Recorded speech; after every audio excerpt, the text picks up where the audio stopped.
Don't click off the video. I know. Some submarine bad. Submarine very, very bad.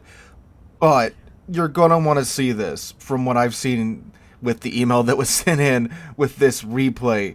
I know, sub bad, underwater metal tube bad. But look, it's an I-56, right? It's not really that good of a submarine in the first place. Or is it? Because this isn't the I-56. This is the I-56-44, which has a couple of changes to the I-56 from what I remember about reading about the I-56-44 when she was first announced. This is Katie Brooks, by the way. We have featured her here on the channel a few times before.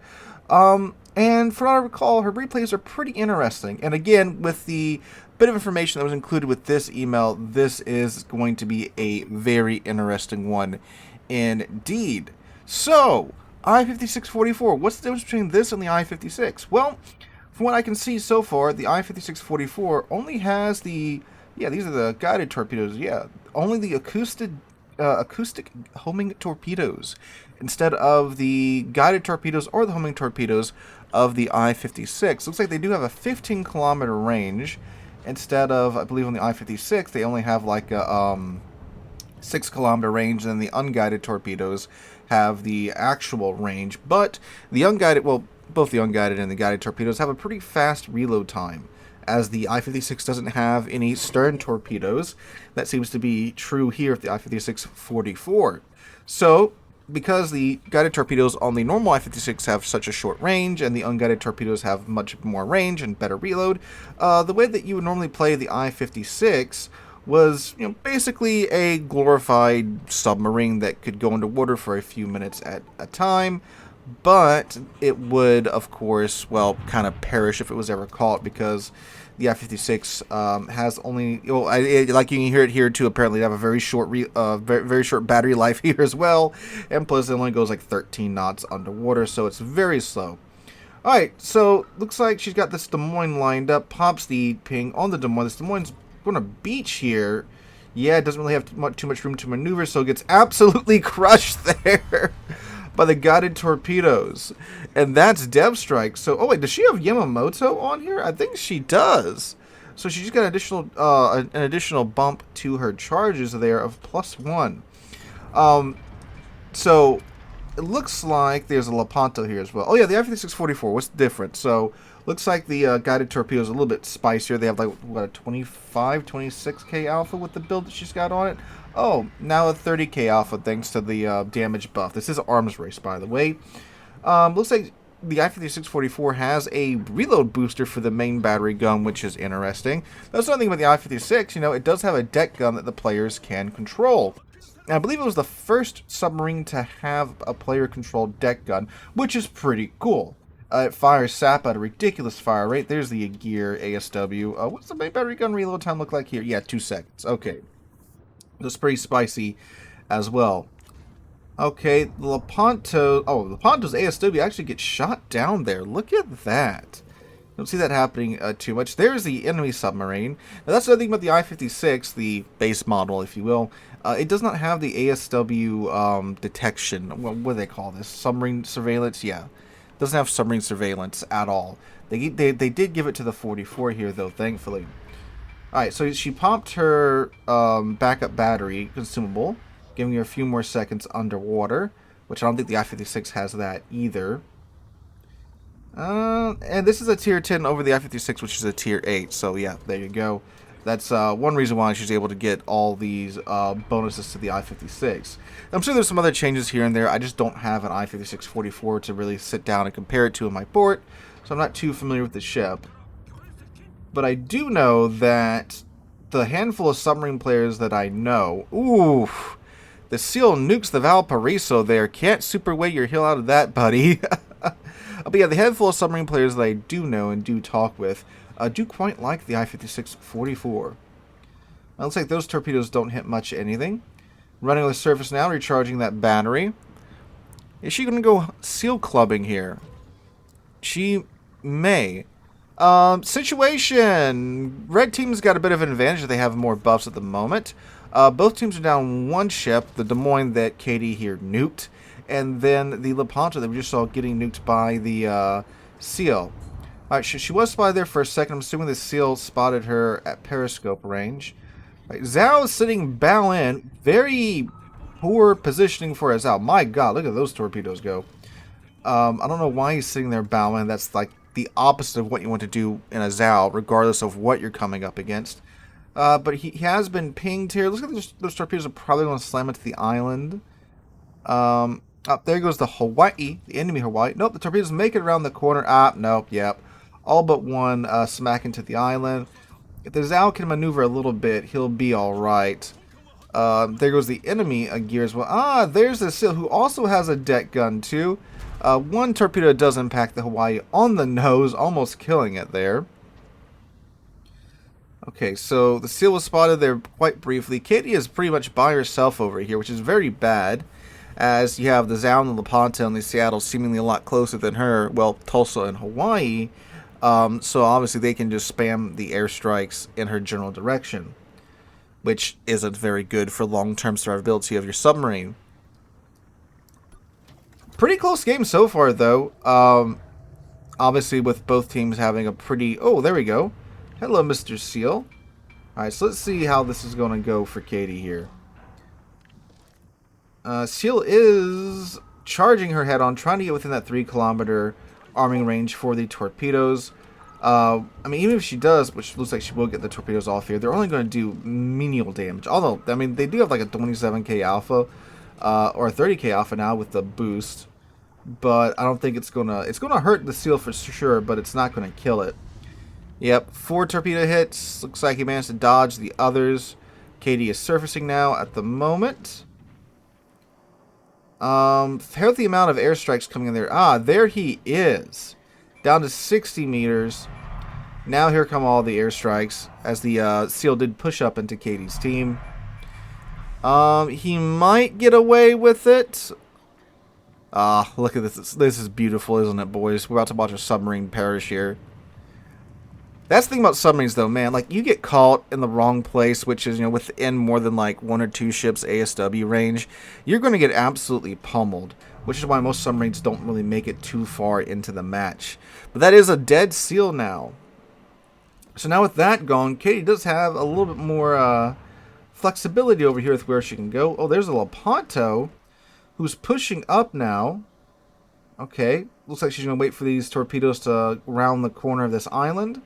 And then she's going to hit the Lepanto with a ping.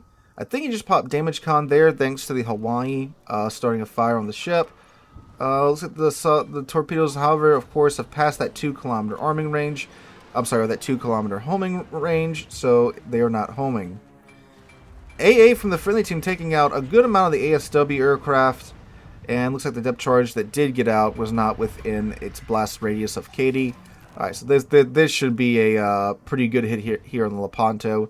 Just from within the arming range, just without of the arming range, I should say, of the torpedo. So this should be a pretty good hit. And it is. It's another depth strike for Katie. That's my Discord and not yours. Her second depth strike of the game. She's playing the long game here with the I-5644 with the submarine, which is what you are forced to really have to do with submarines. Because unlike a lot of other ships, you can't really, and like by Russian, I mean, play it more directly, more openly.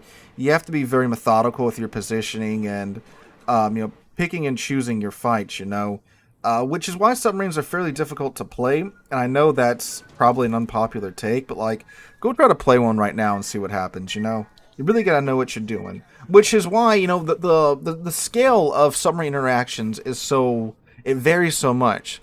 Because you get the players that don't really know what they're doing and just kind of die in the first few minutes of the match. And then you get players that know what they're doing. And, those are the guys that really, they're huge headaches and they can ruin your game. Which is what Katie's doing here. I mean, she has 120,000 damage on a sub so far, which is absurd. The average damage for submarines, it's in the gutter compared to other ships if you look at them. So she's probably already at like a 2 or 3k game right now, just with 2 kills, 120k damage, which is like a fairly average-ish, tier 10 game, with any other class just about, right? But the game is not over. We have 6 ships left alive, unless I'm really bad at counting on both sides. Both sides also have roughly the same amount of buffs. Never mind. There we go. We are down to 5 ships on the friendly side as the Satsuma God smacks the Bungo. Okay, so we got a Slava out here who's in the cap. It's probably where the Seattle and the Satsuma are at too. And the cap in arms race is incredibly important. Once you capture it, you get a 10-point tick. I'm sorry, a 10-point income per tick, which is absurd. You know, normally once it's captured, you got maybe a minute left of game, depending upon where the points are at. Alright, so the Slava is currently spotted and is currently getting bullied by the rest of the friendly team. Katie does pick up a HP buff here. Oh, there's a Seattle from 9 kilometers away. Alright, so she's diving. The I-56-44 does have a 7-kilometer detection range. That's nothing about the I-56. Too, it does have a bigger detection range than most submarines, because this is a submarine, really like a cruiser submarine. It's not a, it's a big ship. You know, if you park it next to any other submarine in the game, it's a fairly chunky boy. Alright, so Seattle out here, getting pinged. Where's her torpedoes? Oh, she doesn't have her torpedoes out just yet. Okay, torpedoes out now. Salem does take out the encounter, taking it down to 4 friendly ships left alive versus 6 enemy ships. Might about to be 5 here in a second. Alright, hits the Seattle, but unfortunately she is within the hydro range. But can the Seattle, I think he used his damage con already. He did, there we go. That is a, no wait, no, she hit the Slava. Okay, never mind. Double strike. Wait, what the, oh, she fired those torpedoes earlier, didn't she? Double strike and another dev strike for her 3rd dev strike of the game. Pops the damage con to get that instance of oil leak and flooding off of her I-56-44, but is forced to come back up to the surface because she only has 20 seconds left on her battery. And the Salem and the Satsuma should be without, yeah, they're well outside of her detection range, so she can safely come to the surface and recharge those batteries a little bit. Okay, so now it is a 4v4 thanks to Katie. She's at 171,000 damage done so far, launching another round of torpedoes off toward the Salem. Okay, so we got the Satsuma, who's being bullied pretty hard here by the Hawaii and the Plymouth, it seems. The Tulsa is by itself, and I think the Tulsa's about to get Satsuma'd here. I mean, if I'm the Satsuma, I'm, trying to delete that Tulsa before I go down. Do you have a full health Salem here? Yep, there we go. Oh, Salem actually takes out the Tulsa. Okay, let's see. Is he just going to sell him to the Torps? I think he... Nope. Okay, he sees him. Sends a ping his way. Goes on the periscope depth to decrease her detection range. So the Yu Yang popped a smokescreen there for the Salem. Oh, she does get a torpedo hit, a straight torpedo hit on the Salem, which does get her Confederate. Alright, launching another round of torpedoes. The Salem does have his damage con running though, so the ping does get neutralized. There we go. Now that his damage con is down, that's going to hit. It is a Salem, however, so it does get the super heal. But I don't think it can super heal its way through a full launcher's worth of I-56 torpedoes. And it cannot. There it is, Kraken unleashed. And now she's popped Yamamoto's skill in her I-56-44. So her reload time now has to be, what, almost non-existent? She has a 27-second reload on her torpedo tubes now, boys and girls, thanks to that massive reload buff that she gets via the Yamamoto's skill. And now she has a heal in an I-56-44 that's going to run for a minute and a half. So, I mean, granted, it's still a submarine, so, like, no, she can't, go and walk up to a ship and punch it in the face. But she has a heal for another minute and 20 seconds, which is very, very nice, to say the least, in a submarine. Okay, so that's wild. It's the first time I've seen Yamamoto's skill popped in a submarine before. So she has Kraken too already. Oh, something's in her detection range. No, she's in the Venezia's submarine surveillance range. That's what that means.